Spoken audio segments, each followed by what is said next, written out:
दिंडी प्रथमच आषाढ एकादशी निमित्त गोमातेची दिंडी पांडुरंगाच्या पांडुरंगाकडे म्हणजे प्रथमच महाराष्ट्रामध्ये असं एक नियोजन केलेलं आहे आपण गोरक्षांनी की जे पायदळ गोमाता आणि वासरा घेऊन पंढरपूरला जात आहे. या रस्त्यात नियोजनमध्ये सगळ्या लोकांनी प्रत्येकाने मदत केली.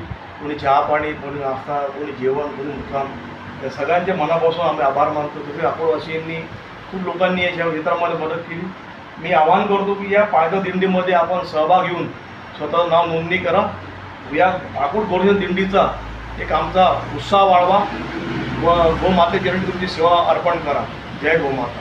किती तारीखला निघणार आहे ही? 17 तारखेला सकाळी 10 वाजता इथून प्रस्थान होणार आहे. 17 जूनला सकाळी 10 वाजता. हा, या महिन्याची आता 17/6 तसं मी येणार आहे सगळ्या वारकरी संप्रदायांना किंवा सगळ्या अकोलवासियांना निवेदन करतो, आवाहन करतो त्यांनी या गोरक्षणमध्ये या दिंडीमध्ये सहभाग व्हा व आमचा उत्साह वाढवा. नोंदणीसाठी वगैरे काही आहे का याचं?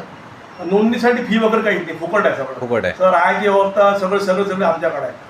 सकाळी चहा पाण्यापासून सगळी राहायची सगळी व्यवस्था आहे. जे आपल्या 1 महिन्याच्या प्रवासासाठी व्यवस्था पाहिजे ते स्वतः घेऊन या फक्त.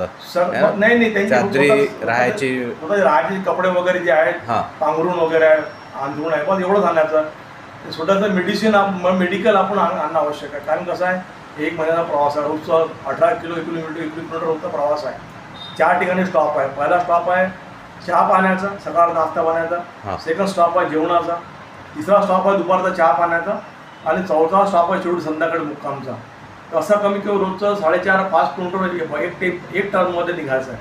तर दिवसभराचा 18-19 किलोमीटरचा आमचा असा हा परिवाराचा एक नियोजन केलेलं आहे. तिकडनं पण परतीचा प्रवास पायदळच आहे का? पालखीचा आपला तिकडून वापस गाडी पडतो. तिकडून आपल्या गाडीने व्यवस्था आहे. जय हरी.